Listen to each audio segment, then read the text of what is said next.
राम लखन सीता सहित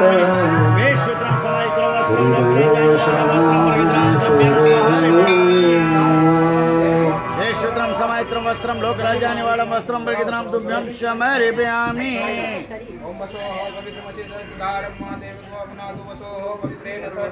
पवित्रम पवित्रम वस्त्रम वस्त्रम लोकराजानि वालं वस्त्रम प्रगितनाम तुभ्यं समर्पयामि। माला मालिकानि सुगन्धानि माल्यादीनि प्रभा पुष्पमालं समर्पयामि। अच्युतं केशवं रामो नारायणं कृष्ण दामोदरं वासुदेवं हरे श्रीधरं माधव।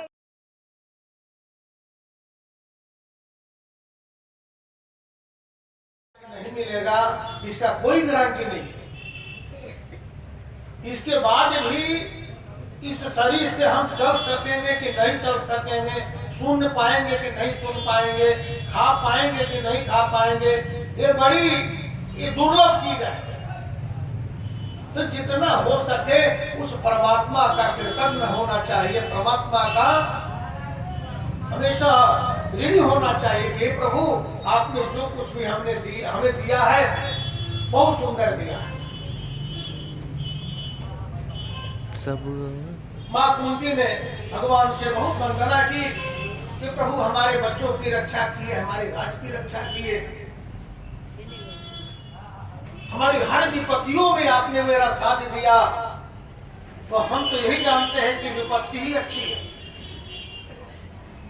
विपत्ति में यदि भगवान मिले, भगवान का साक्षात्कार हो तो विपत्ति ही अच्छी है। लेकिन यह जीव विपत्ति नहीं चाहता है, भगवान को नहीं चाहता है, यह सुख चाहता है, संसाधन चाहता है। ये क्षणभंगुर जीव जो है ना, मोह निशा सब सुअनिहारा, देख स्वप्न अनेक प्रकारा। एक भौरा था, कमल के सुगंध को पाकर के मदमस्त होकर करके कमल के फूल के भीतर जाकर के वह आनंद विभोर में था। उसको पता ही नहीं चला कि कब रात हो गई। जब भी थोड़ा होता था तो बोलता था अच्छा रुको थोड़ा सा आराम कर लेते हैं, बड़ी आनंद आ रही है। और सुबह क्या हुआ, सुबह मतवाला हाथी आया और उस फूल के जड़ सहित उठा करके चला गया। इस जीवन का कोई ठीक नहीं है। अब तो ऐसा होता है कि हम जिस घर में सोए हैं रात को कहीं भूकंप आया, पता ही नहीं। आज उत्तराखंड में जो हमारे 200-250 भाइयों का जो हुआ है, वो कभी सोचे थोड़े जरूर थे कि मैंने ऐसा हमारे साथ घटना होगा। घर से टिफिन लेकर के गए थे खाना खाने के लिए, कोई भक्त उनको याद था। वो भक्त कौन था? कई महीनों से बाढ़ की सैया पर सोया हुआ, लेटा हुआ, इस एक हुंकार से और छौरी का छौरी सेना घायल होकर के इधर उधर फिर जाती थी। आज जो है वीर विश्व पितामह बाढ़ की सैया पर कराह रहे थे, भगवान उनके पास गए।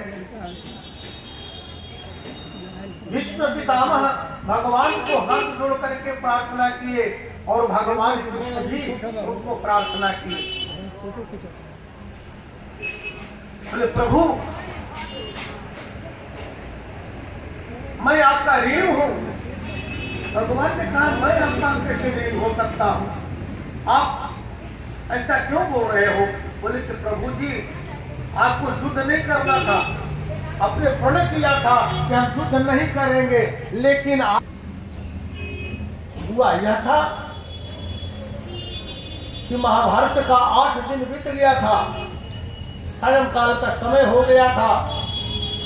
दुर्योधन आया भीष्म पितामह के पास और उनसे कहा, पितामह आप सेनापति हो? बोले हाँ।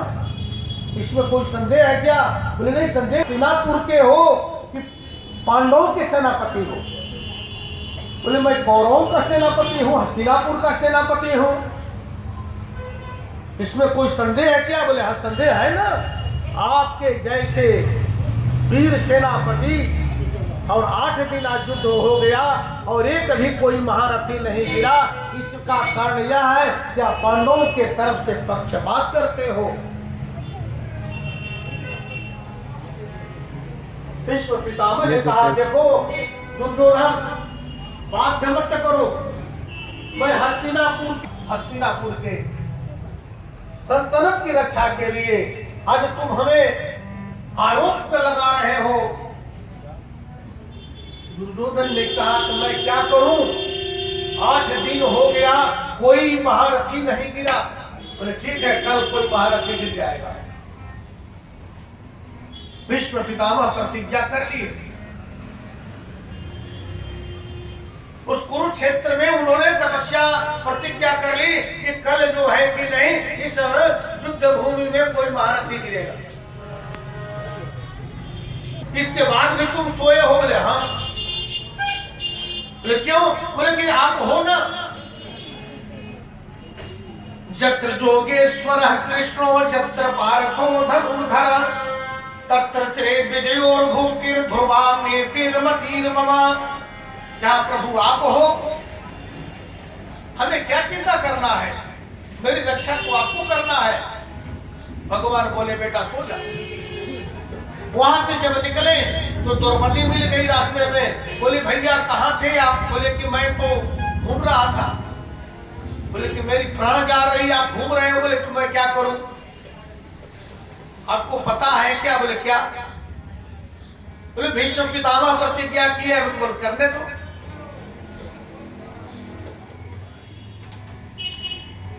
बोले कि मैं कल सती हो जाऊंगी। बोले कि आज हो जाओ सती, कल क्यों होगी? बोले ठीक है, आपकी मर्जी है तो आप ऐसा कर दो। भगवान ने लकड़ी को संग्रह कर करके चिता जलाया और चिता पर द्रौपदी को बोले कि मैं उठाकर रख दूं। बोले नहीं, उठाकर रखना नहीं पड़ेगा भैया। बोले मैं अग्नि की परिक्रमा करूंगी। भगवान बोले चलो मैं परिक्रमा करा देता हूं। भगवान ने हाथ लेकर परिक्रमा करा दिया। अब द्रौपदी ने हाथ जोड़ करके बोला कि प्रभु जीवन में बहुत आपको मैंने कष्ट दिया। जब पांडवों की जब कौरवों की सभा में हमारे पांडव हार गए थे ना, उस समय मेरा सब कुछ नष्ट हो रहा था, सब कुछ जा रहा था, तो आपने आकर के मेरी रक्षा किया।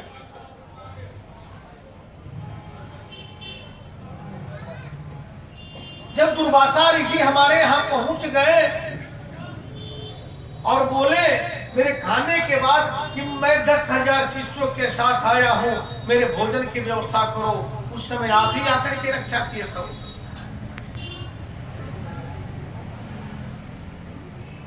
क्यों हो? जब भगवान को छोड़ दिया, भगवान पर नाव भर करके छोड़ दिया तो उनको पार करना होगा, पार कर देंगे।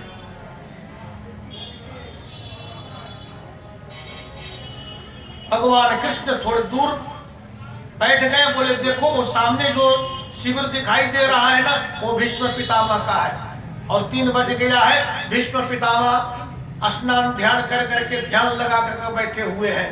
उनका जा करके पैर छू करके उनको प्रणाम करना। आज जब तक वो अखंड सौभाग्यवती का आशीर्वाद नहीं दे देते हैं तब तक उनका पैर पकड़े रहना। बोले ठीक। इसके बाद यदि वो पूछेंगे कि द्रौपदी तुमको कोई लाया है, तो ये मत कहना कि हाँ हमको कोई लाया है।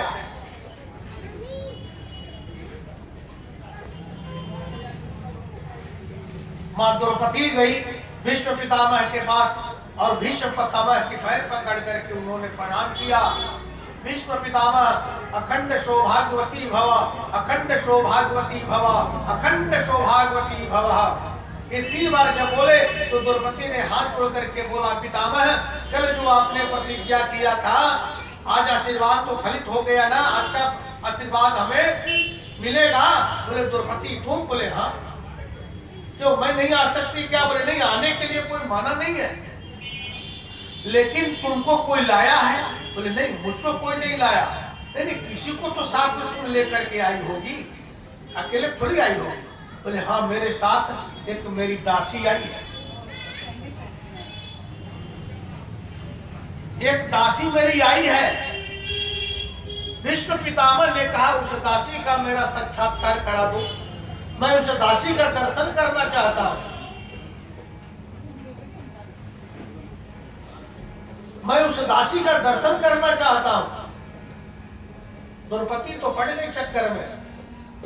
उधर भगवान बोले थे कि भगवान भीष्म पितामह से तुम कहना मत, बोलना मत। इधर भीष्म पितामह कह रहे हैं उस दासी का मुझे। देखिए भगवान भक्त वत्सल है, अपने भक्त की रक्षा के लिए उन्होंने दासी बन गया और भीष्म पितामह ने उनको श्राप दिया। भीष्म पितामह ने कहा कि मेरी प्रतिज्ञा को आज आप अकेले में तोड़वाए हो, और यदि कल पूरे विश्व के सामने मैं तेरी प्रतिज्ञा को न तोड़वा दूं तो मेरा भी नाम भीष्म पितामह नहीं, मेरा भी नाम शंतनु पुत्र नहीं।